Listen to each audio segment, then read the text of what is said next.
They always said humans were late bloomers. The last ones into the stars, the last ones to unify under a banner, the last ones to join the galactic accord. But they never questioned why. Why we were slow. Why we watched instead of rushed. Why we endured instead of attacked. They didn't know we were sealed. I was stationed on Terran 7, a mining colony on the edge of accord space. Nothing glamorous, dust, drills, and damn long nights under 3 dying suns. My job was simple: monitor seismic activity, report anomalies, and keep the miners from drilling into old tech or buried nightmares. We'd been warned about old ruins, pre-accord, long before the stars were mapped. The ancients had left them everywhere, but we never expected to find one beneath Terran 7. It was Kel who broke the seal. That smug bastard thought he knew everything, fresh out of the academy, full of theories and ego, waving around credentials like they meant something on a rock like this. He wanted to go deeper when the scanners showed a hollow chamber under Sector 12. I told him no. Protocol was clear. Report. Wait for clearance. He didn't wait. He went in with 2 drones and a pack of self-righteous ambition. What came out wasn't data. It was a pulse. It hit everyone.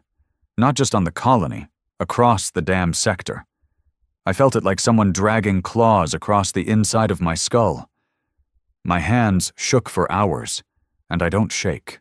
I did tours in the Orion Wars, and even when I saw brothers turned to ash by plasma fire, I never shook like that.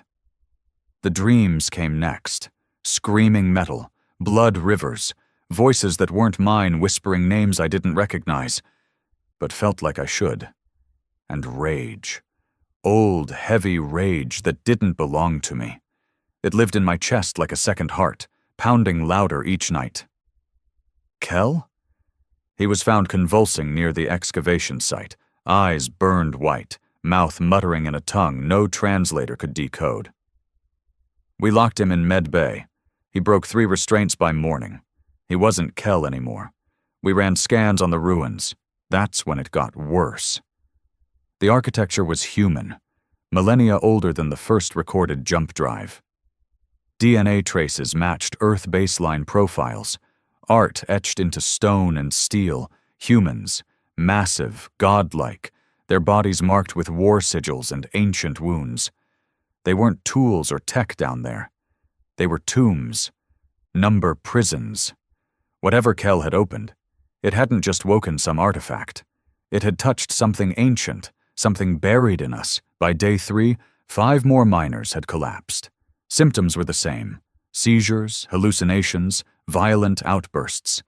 We isolated them, but the guards began reporting strange behavior, speaking in sync, eyes glowing faintly under UV light, impossible strength during fits. And me? I kept dreaming? No, remembering. I saw a throne made of skulls floating in space, saw hands, my hands, covered in blood, pulling apart alien machines like they were made of sand. I heard a name, low and thunderous, echoing from the void. Cortal Vale. I said it out loud once. My nose bled for an hour. Command didn't believe any of it. They sent a science vessel. It exploded before it hit orbit. Wreckage still rains down on the far ridges. There was no attack, no sign of impact, just unmade. That was the final proof. Humans weren't just another species. We weren't just clever apes who figured out star drives. We were made for war. We were war, locked away by something ancient enough to fear what we could become. And now? That seal's broken, and I can feel something stirring in me, like a voice I've known since birth finally speaking clearly. A part of me that doesn't care about peace, about laws, about diplomacy. It wants vengeance, and it remembers. The sun on Terran 7 doesn't rise. It bleeds. It leaks over the horizon like a wound trying to remember how to clot. That morning, if you could call it that, I stood on the edge of the cliff above Sector 12, staring down into the cracked earth where it had all started. Kel was still alive, though I wish he wasn't. We kept him restrained in sub-level C, surrounded by auto turrets, 4 shock guards, and a neural dampener. Didn't matter. He smiled through all of it. Every single second. Even when his bones cracked during seizures, even when he started vomiting blood so black it smoked on contact with the air, he grinned like a man who finally understood the joke. I visited him again that day. "Do you know what you did?" I asked him through the reinforced glass. He tilted his head, twitchy, broken. His skin looked like it was splitting at the edges, like something inside wanted out. "I didn't do anything," he said slowly, words dragged out like they hurt. "I only reminded us what we are." I stared at him for a long time. My jaw was tight, my fists tighter. I wanted to believe he was just broken. That it was some alien virus, some neural parasite. But something in my gut said no. That deep part of me that used to keep me alive in combat, the voice that never shouted, just knew, said this was different. He looked up, and his smile widened unnaturally. "You feel it too, don't you?" I didn't answer. I didn't need to, because he was right. Every hour, the pressure behind my eyes built a little more. My hands itched. My dreams were turning into memories. Vivid, brutal, familiar. A golden battlefield on a shattered moon. I was towering, armored, inhuman, not some warrior, something more, something ancient. And there were others. Hundreds. All human, but not like us. They stood shoulder to shoulder with weapons too big to exist and eyes glowing like dying stars. I was one of them. I am one of them. I walked back to command, where Merrick waited with that same glassy-eyed panic everyone had started carrying. He was one of the few I trusted, mostly because he'd seen combat. Real combat. He knew the difference between fear and instinct. "You're not going to like this," he said before I even stepped inside. "Try me." "We got a signal burst, shortwave, untraceable source, just 2 words. He stirs." Then the comms console melted, literally, cooked from the inside. I stared at him. "That's not tech." It's not." We both stood in silence for a while, then he handed me a data pad. "The medical scans on the infected? Their muscle density has doubled, bone structures shifting. One of them bent a plasma rifle in half during restraint, with his hands." "Kell." Merrick's jaw clenched. His heart stopped at 0400, then restarted, 5 minutes later. We didn't say what we were both thinking. Whatever Kell had touched hadn't just awakened something. It had possessed it.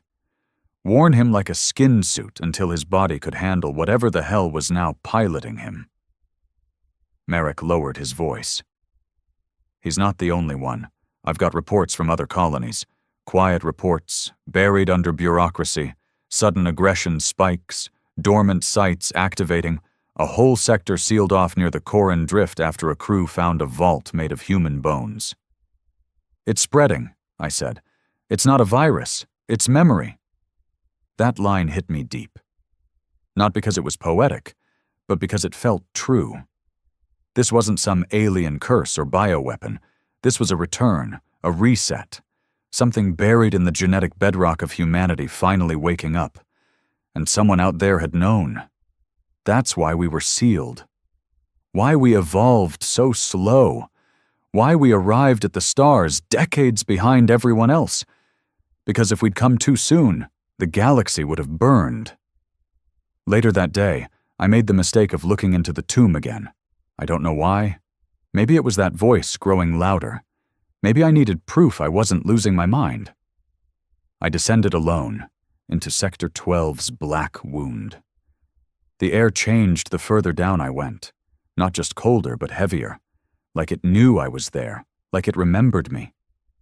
The walls pulsed faintly, lines of red etched deep into ancient obsidian, symbols I couldn't read, but understood. They told stories without words. We weren't born on Earth. We were exiled there. War gods. too violent, too hungry, too capable of annihilation to be allowed into the stars.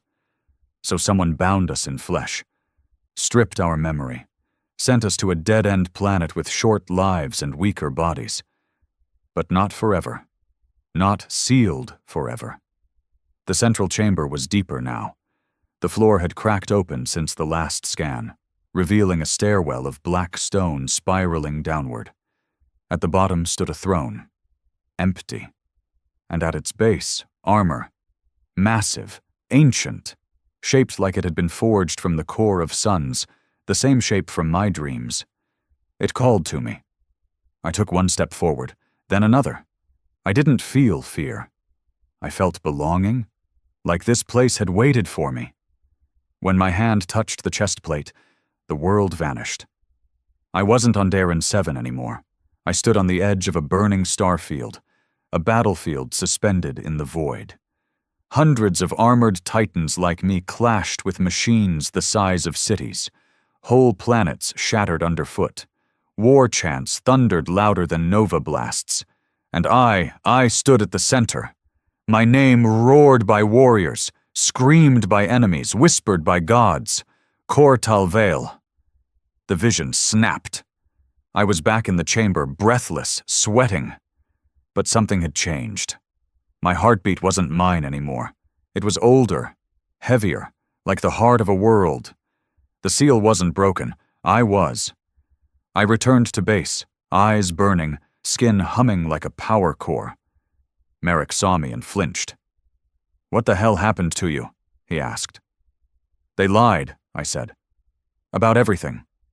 "Who?" "All of them. The Accord, the Ancients, the ones who set the rules for the stars. They knew who we were, who we used to be, and they made damn sure we never remembered." Merrick grabbed my shoulder. "What do we do?" "First, lock this colony down.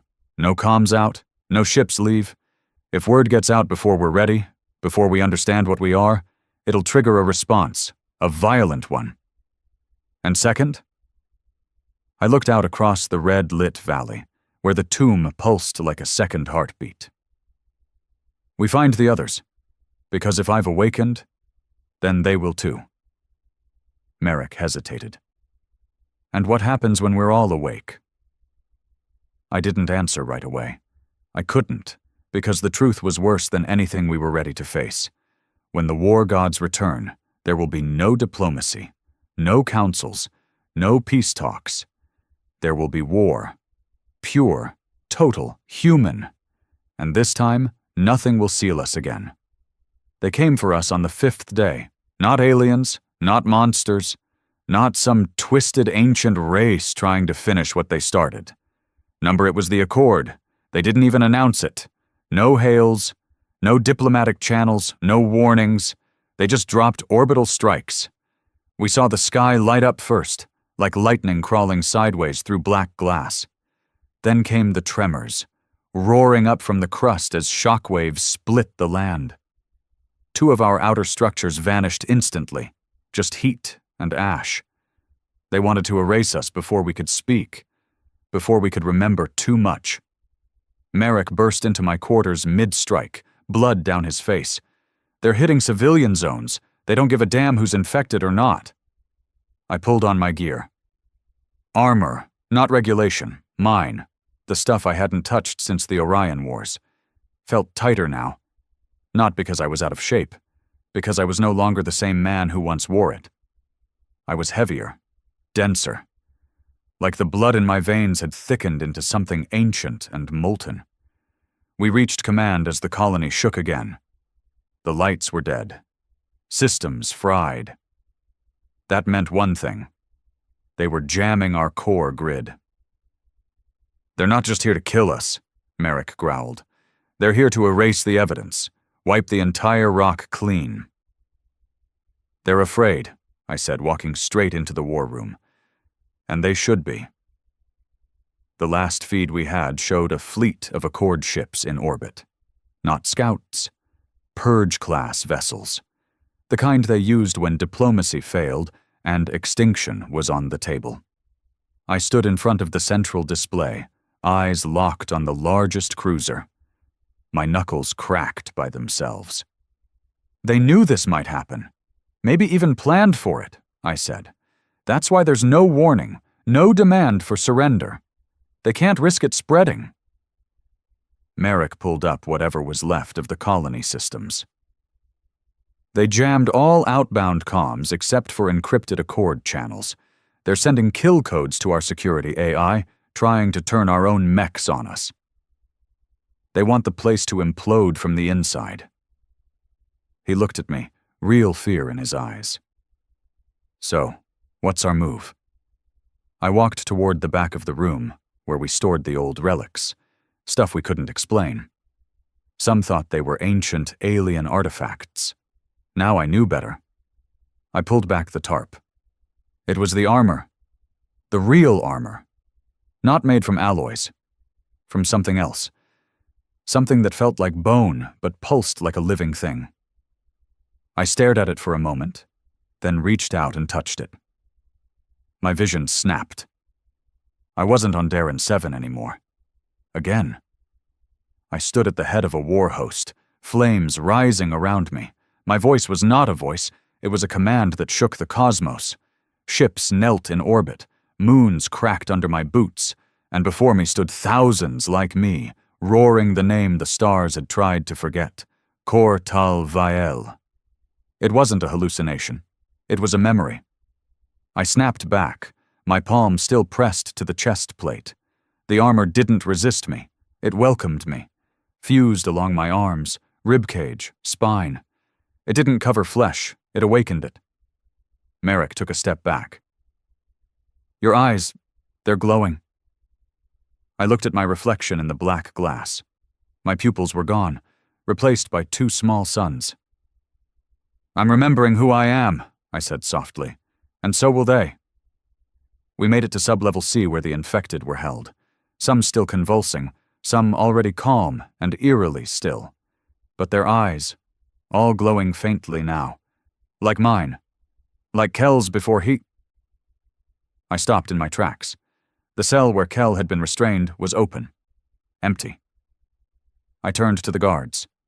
Who let him out? They looked at each other, pale, shaking. One spoke up. He walked out. We tried to stop him. One of the turrets shot him point blank. He didn't even flinch, just kept walking. Where is he now? No one knew. But I had a feeling. He was going to the throne. The first to awaken would be drawn to it. Like a beacon. Like the center of who we really were. Outside, the strikes had stopped. Not because the Accord gave up, but because they were landing troops. Cleaner teams. Elite suppression squads with one purpose: erase evidence and bury the colony with bodies if necessary. I heard the gunships before I saw them. Low hum, then the screaming of anti-grav engines. They dropped fast. 4 squads per drop pod, full armor, plasma weapons. They weren't coming to arrest us. They were coming to execute us. I looked at Merrick. Get the infected out. Arm them. Give them anything you've got. If they resist, knock them out and drag them. He hesitated. They're not all stable. Neither am I. Doesn't matter. We either remember who we are now, or we die forgotten. He nodded and ran. I stayed behind. The first Accord squad breached the west gate. Tactical, precise. They cleared our drones in seconds. I watched them through the outer cameras. Their commander barked orders. They moved with practiced efficiency. I stepped out into the open, alone.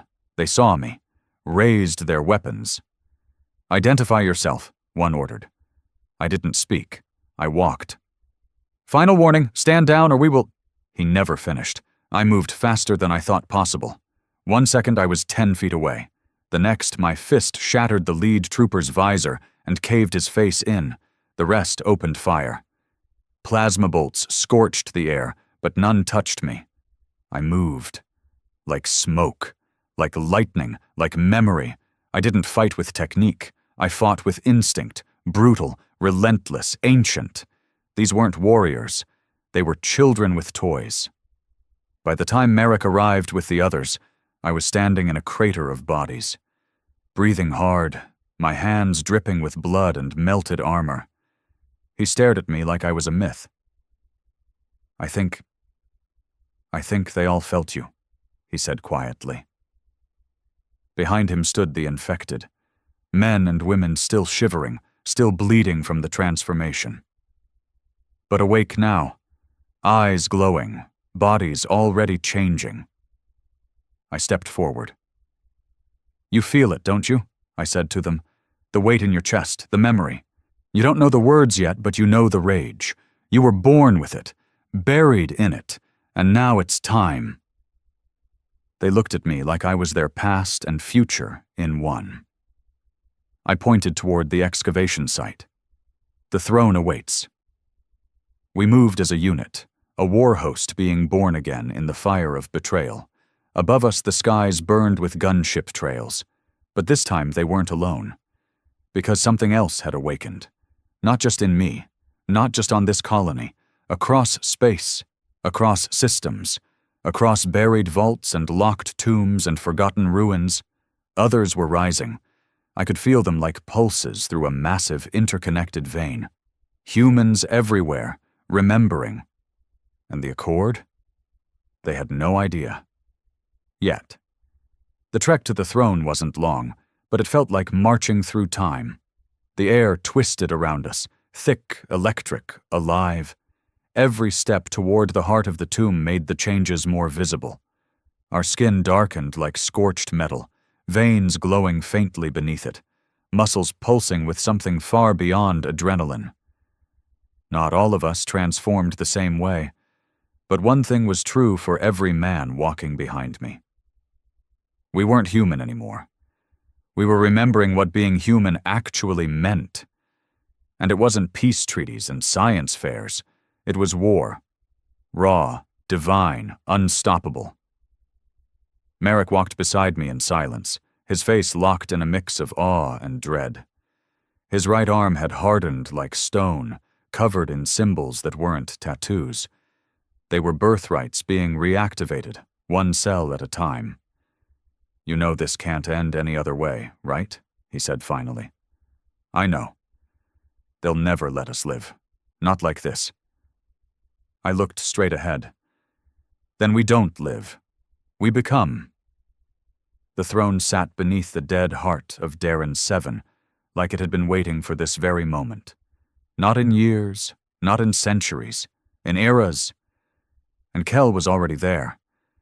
He stood before it, no longer restrained, no longer the man we once knew. He was tall now, taller than any of us remembered. His body had changed, shoulders broad like tank plating, his spine braced with ridged armor that had grown out of his own back. The glow from his eyes wasn't a flicker anymore. It was a fire. You're late, he said with a smile. I was beginning to think you weren't going to wake up. I stepped forward, the others fanning out behind me. I didn't come here to talk, I said. I came to remember. He nodded and turned toward the throne. Then take it. The room darkened, not from power loss, from something older, like the air itself dimmed in reverence. I stepped closer. The throne wasn't made of stone or metal. It was made of names, every inch of it carved with words I couldn't read but somehow knew. Names of those who sat before me, who fought, who killed, who died, who returned. I reached out, but the throne burned. Not literally, not fire, memory, pain, death. I felt everything. Every war I'd ever fought in past lives, every friend I had lost, every city I had crushed under my fists, every betrayal, every moment I realized I was never made for peace, only for the aftermath. My body staggered. I hit one knee. Roaring voices filled my skull.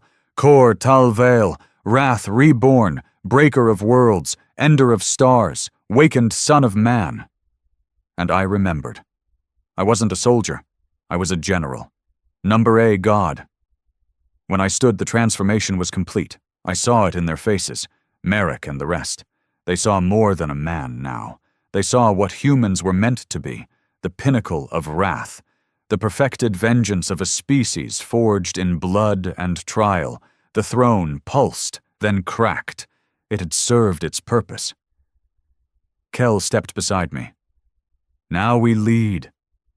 I turned to the others, dozens of them, men twisted by awakening, shivering, unsure, but burning with the same knowledge, that they had been lied to since birth, that they were not weak, that their flesh was just the cage for something unstoppable. You remember your dreams, I told them. You think they're fantasies. They're warnings. You were made for war. Your ancestors carried the stars on their shoulders and burned entire systems in fury. Then someone sealed that truth, locked it down, sent us to Earth like leashed dogs. Merrick stepped forward, arms now completely changed, his voice thick with rage. And now they want to kill us for waking up. No, I said. They want to erase us, because if we rise again, the galaxy burns. And they all nodded. Not one flinched. Not one questioned. Because they weren't just following me. They were following memory. Back on the surface, the Accord reinforcements had doubled. Entire city-sized dropships now hovered over Terran 7, pumping out mech divisions and drone clouds. They were deploying planetary kill protocols, things they hadn't used since the eradication wars. They thought we were still men. We weren't. The first wave came before we could organize a full escape. Machines the size of tanks, bristling with railguns and plasma torches, surged through the valley like metal insects. We met them head-on, and they broke. Merrick tore through the first mech with his bare hands, his new armor absorbing blasts that should have atomized him. Another awakened warrior, his skin now laced with living obsidian, vaulted 30 meters and landed like a meteor, splitting a squadron in half with a single blow. And me? I didn't fight. I commanded, and when I spoke, they listened. Not just my men, the planet. The ground cracked in response. The winds howled around my voice. The stone trembled beneath my feet. I called not with sound, but with legacy, with something older than time, and something responded. Old weapons, ancient machines, things buried long before the Accord ever learned to fear us. The world began awakening. We took the Western Ridge within hours. The Accord lost 2 cruisers trying to suppress it with orbital fire. One was pulled from the sky by some force we didn't recognize, something we didn't even summon. It rose from the mountain's base like a serpent of burning metal, wrapped the cruiser mid-drop, and dragged it into the rock. Screams echoed for minutes after the wreck disappeared. I didn't order it, but I didn't stop it either, because we weren't alone. There were others down there, old gods, sleeping kings, pieces of ourselves, buried so deep we'd forgotten they were even us. And now they were waking up too. As night fell over Terran 7, if you could call that blood-colored sky night, Merrick and I stood atop the throne's platform, watching the galaxy change around us. He lit a smoke, hand shaking. You think we're the only ones? Number, we're just the first. Then this isn't the end. I looked at the stars. They no longer looked like peace. They looked like targets. No, I said. It's the beginning. The next morning, if you could call that scorched red haze a morning, we found the first message. Carved into the charred hull of a downed Accord cruiser with claw-like precision, in a language we hadn't seen in millennia. Yet somehow every single one of us understood. Return to sleep, or be buried awake. It wasn't a warning. It was a threat. They still thought this was a leak, a localized incident. They didn't understand that what was happening on Terran 7 wasn't an infection. It was a reawakening, and they had the gall to think we'd comply. Merrick looked at the script, jaw tight. They think this is still under control. They'll keep thinking that until their first homeworld burns, I said. He nodded. No smile, no emotion, just shared understanding. We weren't out for survival anymore. That would have been small. That would have meant they had a say in what came next. This was retribution. For every sealed tomb. For every generation they shackled in false history.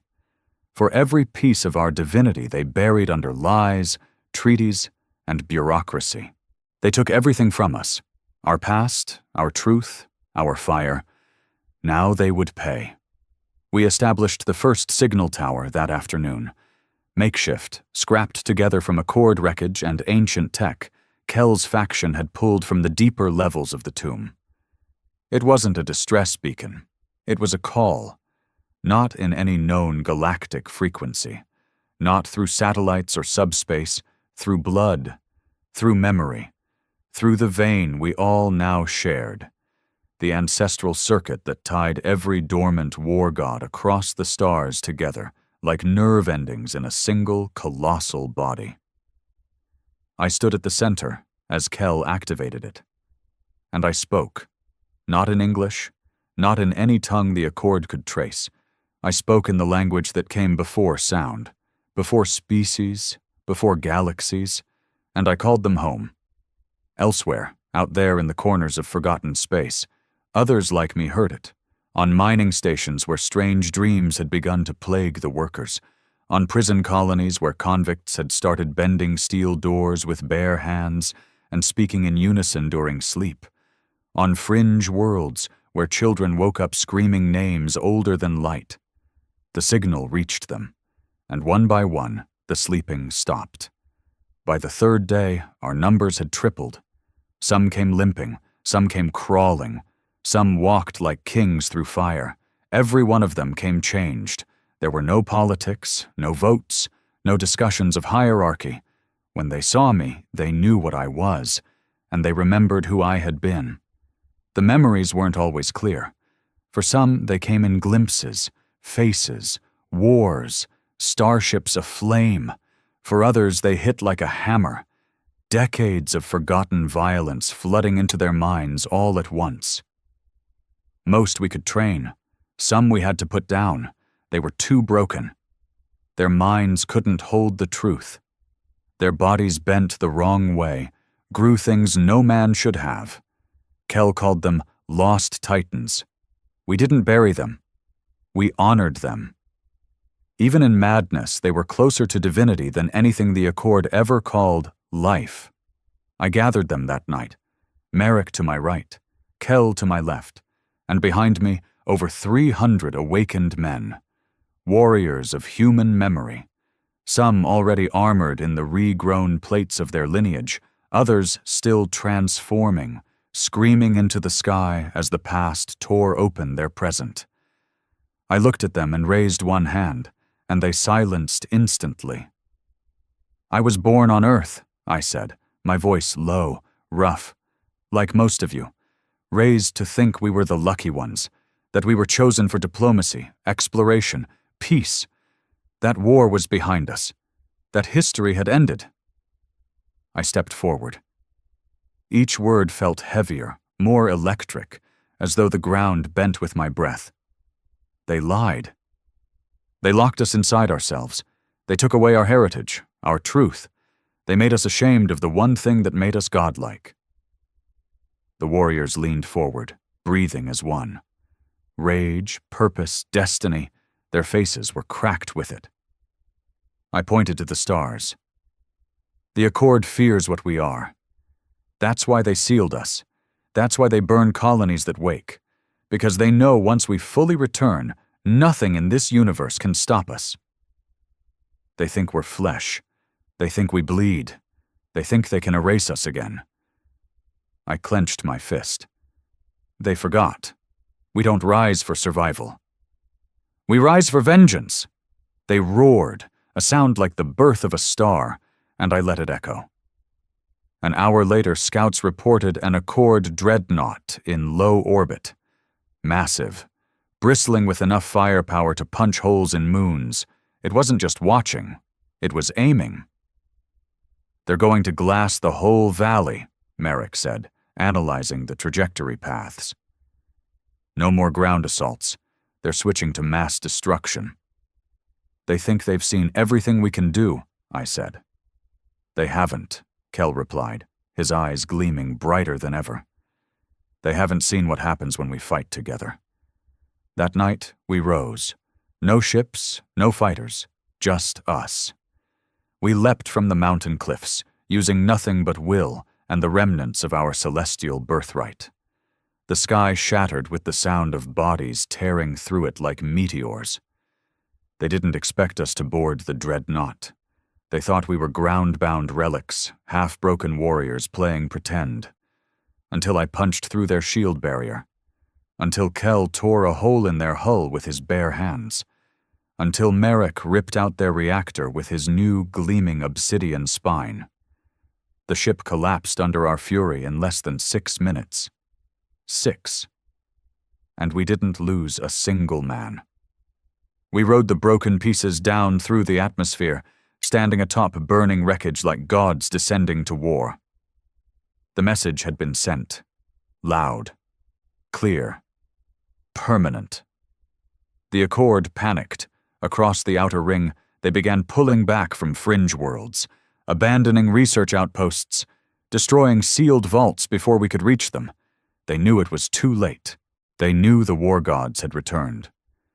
But they still thought they had time. They didn't. Merrick came to me with data gathered from the Dreadnought's systems. "They've started mobilizing the Null Choir." That froze me. The Null Choir wasn't a military division. It was a myth, a secret weapon. Beings grown, engineered, and surgically modified to erase memory itself. Not just kill, but delete.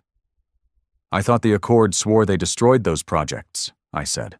"They lied about that too." "Of course they did. They knew that conventional weapons wouldn't work. So they reached back into their own black archives to find a way to silence us again. Wipe our minds, break the chain, kill the idea of what humans really are." I stared at the sky. I could already feel something crawling just beyond the stars. Something silent, something cold. "They're not sending soldiers anymore," I said. "No," Merrick replied. "They're sending executioners." "Let them come. Let them dig deep into every nightmare they ever had about us and bring it to life. Because this time, we aren't fighting to win. We're fighting to remember. And if they want to end us again, they'll have to drown in blood to do it. They didn't announce themselves. The Null Choir never did. One moment the sky was empty, the next the air changed, like all sound had been vacuumed from the world. Every voice stopped, every breath held. Even the earth itself seemed to go still. We knew they were here before we saw them. Every instinct screamed it. And I felt cold. Not physical cold, something deeper. Like a part of my mind had suddenly vanished. Like a name I should have remembered for 1,000 lifetimes had been surgically cut out of me. I clutched my head as the others dropped to their knees, groaning, growling, bleeding from the eyes and nose. Some screamed like animals, others just wept. Merrick staggered beside me. "They're attacking memory, not flesh, not tech, us." "They're afraid," I growled, fighting against the pull. "They know they can't kill us fast enough." So they sent the choir. Executioners of identity, machines of oblivion wrapped in humanoid forms. They didn't come to fight. They came to erase. The first of them landed on the valley floor in silence. It didn't walk. It glided. 7 feet tall, no eyes, no mouth, just smooth obsidian skin shaped like a man who had never been human. Veins of gray light pulsed beneath the surface. When it passed near a boulder, the rock withered and turned to ash. 2 of our youngest warriors, barely awakened, still trembling from their first memories, rushed at it. The choir didn't move. It sang, not with sound, not with vibration, but with absence. The first warrior's face contorted in confusion, then terror. He dropped his weapon, looked at his own hands, then at the sky. "I don't remember my name," he whispered. He turned to us. "Who are you people?" Then his eyes went dark, and he crumbled into nothing. Dust, gone, no body, no soul, just erasure.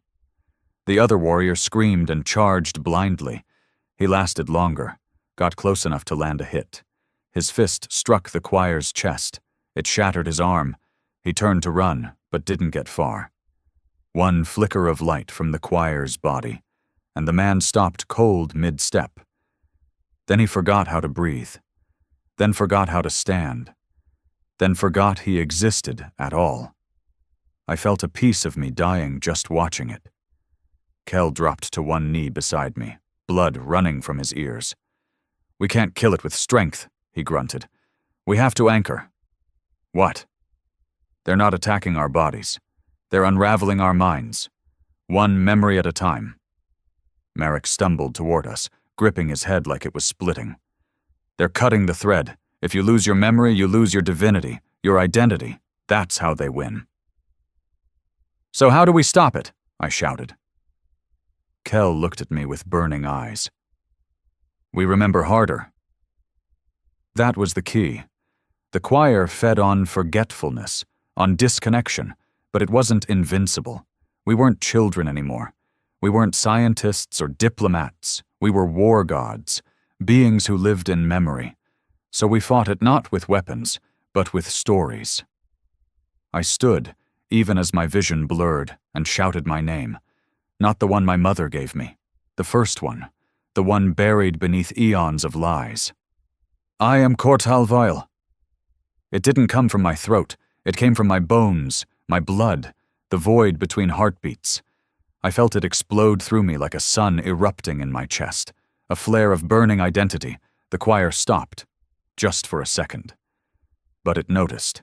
Others saw me and joined in. Merrick shouted his name next. Vorik Talonborn. The one he hadn't spoken in 10,000 years. Then Kell, Dacre Vaughn. And others followed. Dozens. A storm of identity. A chorus of memory. The air cracked. The choir staggered. And that's when I moved. It tried to erase me. I felt it. This emptiness pulling at me, trying to unravel the core of who I was. Trying to steal my legacy. But I'd been in war before. I'd bled in the sands of forgotten worlds and commanded legions in the heat death of suns. I wasn't forgetting. I grabbed the choir by the throat. It wasn't expecting resistance, wasn't expecting me to remember through the pain. I screamed every war I had ever fought straight into its hollow skull, and then I ripped it open.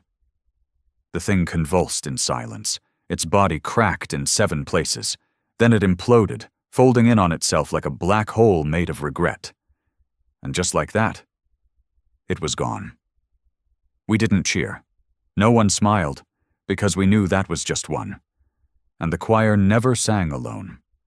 That night, 9 more fell from orbit. We didn't wait. We hunted. Every man in our ranks now carried their full memory, not just from this life, but all others before it. We were living timelines, walking libraries of violence and strategy, each of us a god with blood-soaked scriptures carved into our DNA. The choir tried to scatter us, to isolate us. But we'd learned. We stayed together, anchored one another, built our own chorus, the chorus of names. Every strike we took, we called out a name. Every kill we made, we remembered a fallen brother. Every battle, we grew. Because that was the secret. The Accord had tried to suppress our evolution. But memory was our evolution. We didn't just learn, we became.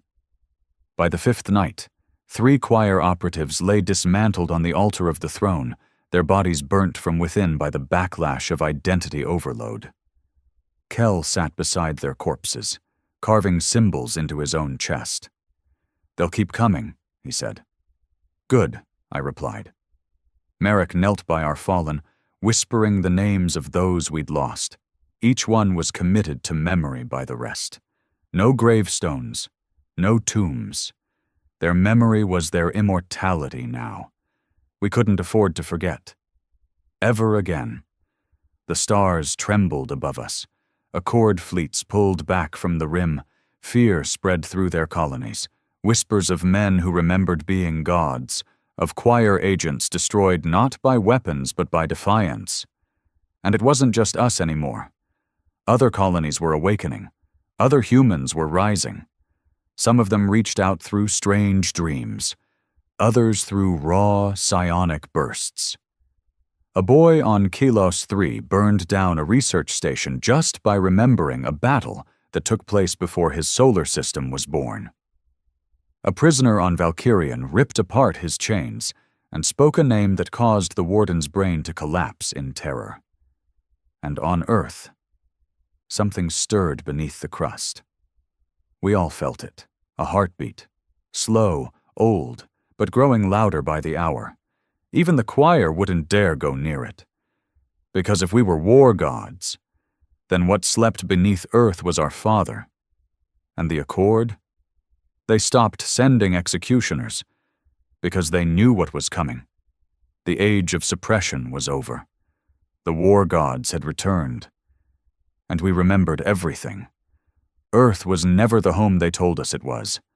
It was a prison, a containment unit built by cowards in the robes of peacekeepers. When the choir stopped coming, we knew the Accord had made a choice, not to fight, but to stall. They'd hoped their silence would confuse us, make us believe we had won something. But we understood what silence really meant. They were buying time, to erase, to hide, to seal up every trace of who we had been before they came. And Earth was their final vault.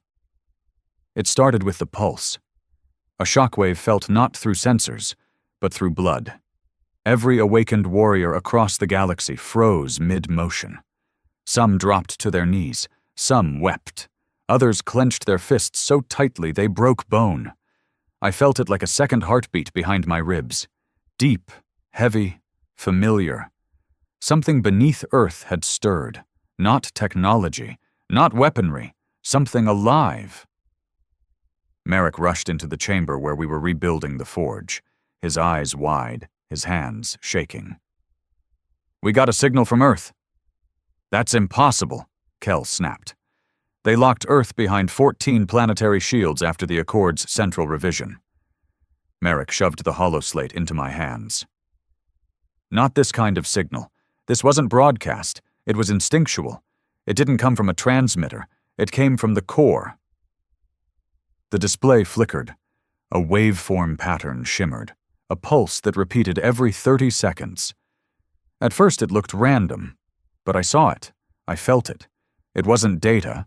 It was a name, over and over again. A name older than the stars. A name the Accord had erased from every archive, every record, every temple we once built with our bare hands. Orenval, the firstborn, the father of rage. No one had spoken his name in over 40,000 years. Not because we forgot it, but because even we feared what he was. The others gathered around as I traced the signal again. It had intensified. The pulses were getting closer together. Like a sleeper gasping for breath. Like something beneath the crust of Earth was trying to break free from chains older than gravity itself. "They kept him buried," I said, "underneath our planet. That's why they sent us to Earth. Not because it was primitive, but because it was the only place strong enough to hold him." "And now he's waking up," Kell said, his voice barely a whisper. Merrick looked at me. "We need to go back." That sentence should have terrified me. Return to Earth? To the lie? To the place they gave us to rot and forget? But I wasn't scared. I was furious. They used our home to entomb our god. They stole our divinity and buried it beneath our feet like we'd never find it. They thought we were too broken to dig deep enough, too tamed, too pacified by stories of democracy, innovation, civilization. But Earth hadn't forgotten. It had only waited. And now it called us home. We launched within the hour, not in ships. We didn't need them anymore. Not really. We used relic cores, old jump drives forged in black star fire, mounted to scavenged dreadnought frames rebuilt with hands that remembered how to shape war out of raw material. 400 awakened, every one of us burning. Our ship howled through the folds of space. The coordinates were locked. Earth's core, dead center. Straight through the Accord's planetary barrier system. They would try to stop us. Let them try. The first blockade met us in Mars orbit. 7 cruisers, 3 battleships, 1 planetary defense gun mounted on Phobos. They opened fire without warning. Predictable. We didn't dodge. We accelerated. The first cruiser split in half as our prow cut through it like a blade through silk. We didn't fire a single shot. We boarded the rest. What followed wasn't war. It was memory taking its vengeance. I watched men who once broke stars with bare hands now tear entire hangars apart with nothing but will. I saw Merrick rip a reactor core from a ship's spine and laugh as the vessel collapsed around him. I stood in the central deck of their command vessel. The Admiral, a creature bred by the Accord to look human, but lacking anything close to spirit, fell to his knees when I approached. "You were sealed," he choked. "You're not supposed to be awake." I leaned close, my voice iron. We were never asleep. Then I crushed his skull underfoot. We pierced Earth's defense grid like it wasn't even there. The planetary shields cracked before we touched them, as if Earth herself wanted us to land. And when we broke through the final layer, everything changed. I felt it like a roar inside me. He was awake, Orenval not in full, not yet, but stirring, and with every step we took toward the crust, the world itself bent around us. Seismic activity went mad. Volcanoes erupted where there were no fault lines. Cities on the surface, those still controlled by the Accord, screamed in confusion as ancient energy bled up through the soil. We landed in the Arctic, because that was where they buried him, beneath miles of ice. They thought the cold would silence him. They didn't realize rage burns hotter than suns. We found the tomb after digging for hours, though digging isn't the right word. The ice moved for us, split open at our command. Stone steps carved themselves downward, illuminated by light that came from no source. And at the bottom, he lay there, huge, inhuman, silent, not dead, not alive, waiting.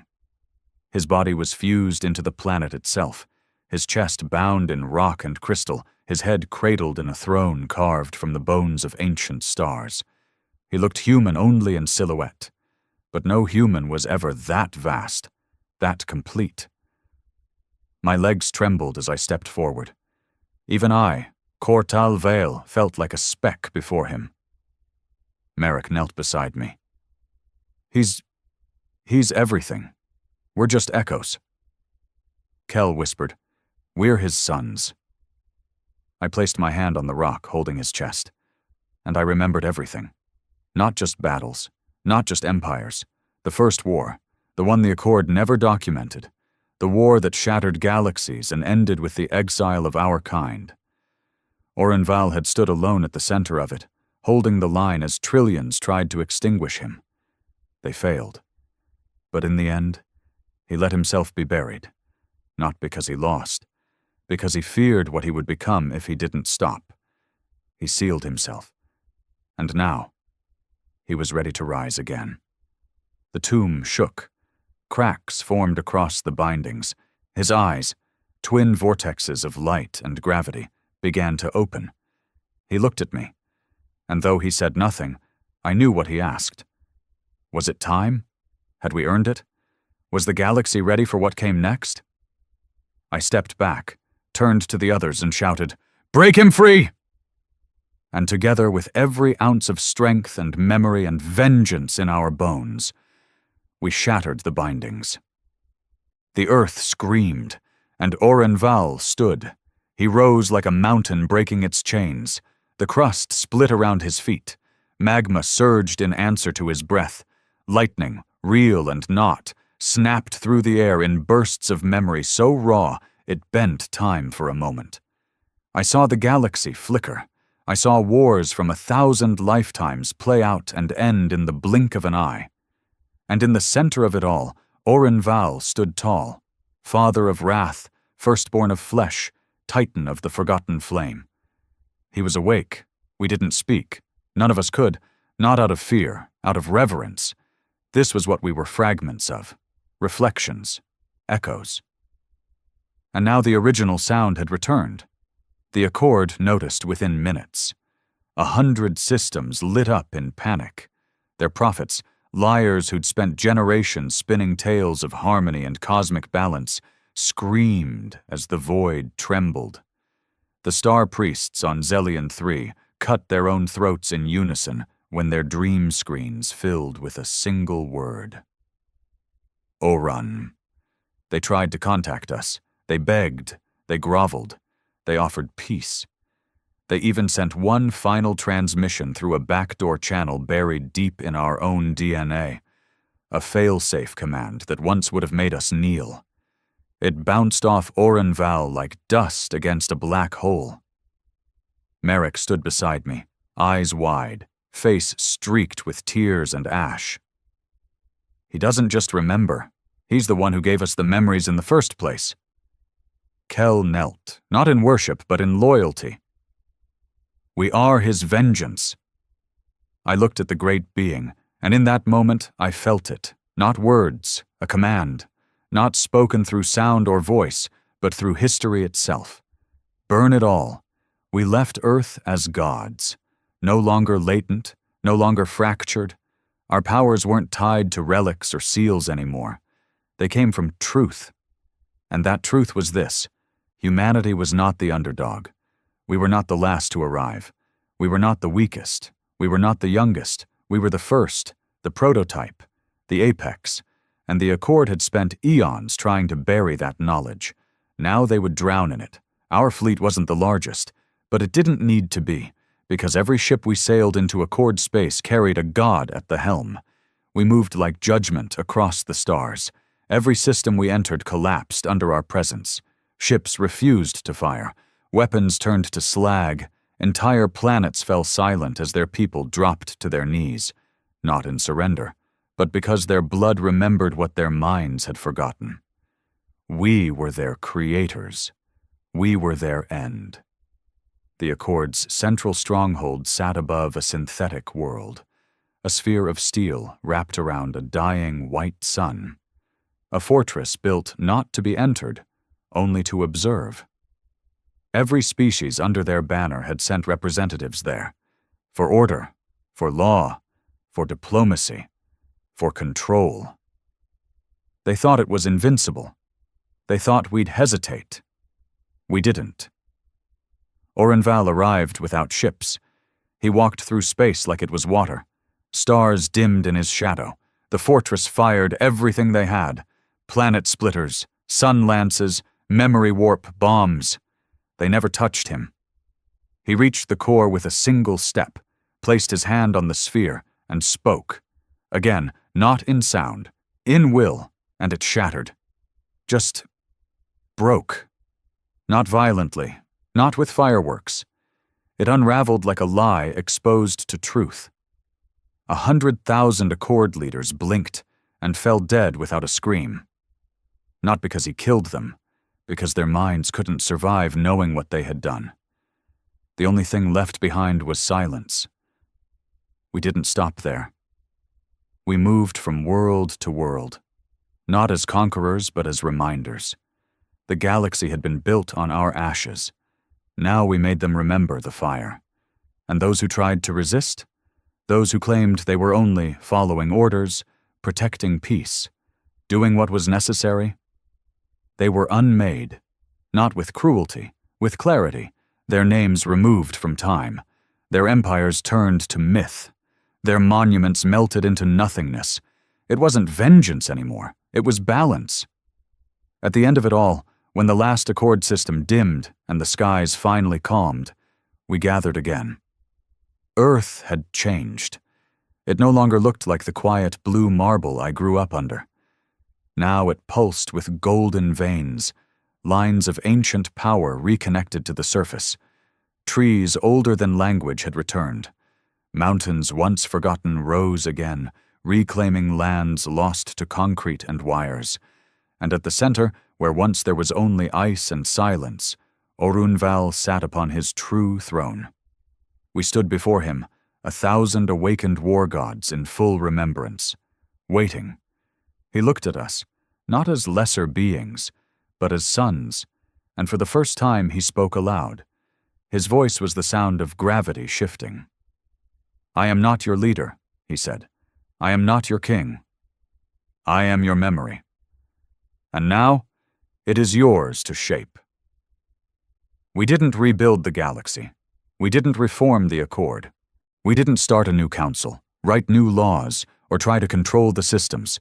We left them, to decide, to remember or forget. But we gave them one truth they could never erase again. That humanity was not created. It was sealed. And now, it was free. I stood alone one night, overlooking the plains where cities used to stand, where the tomb once lay. Marek came up behind me, older now, not in body but in soul. He looked at me with tired but content eyes. "You ever think it would come to this?" he asked. "I always knew something was wrong," I said. "But no, not like this." "You think they'll try again?" he asked. "To bury the truth?" I shook my head. "They can't, not anymore. Not after him." Marek nodded, then paused. "Do you ever wonder if we were meant for more than war?" I didn't answer for a while, then finally said, "War is just the part we remembered first." Orunval watches now, from the throne made of stars and stone, as the galaxy tries to make sense of what it lost, what it buried, and what it woke. He doesn't command. He doesn't rule. He waits. Because memory is patient, and war gods never truly sleep. They just watch, until someone forgets again, and another fool breaks the seal.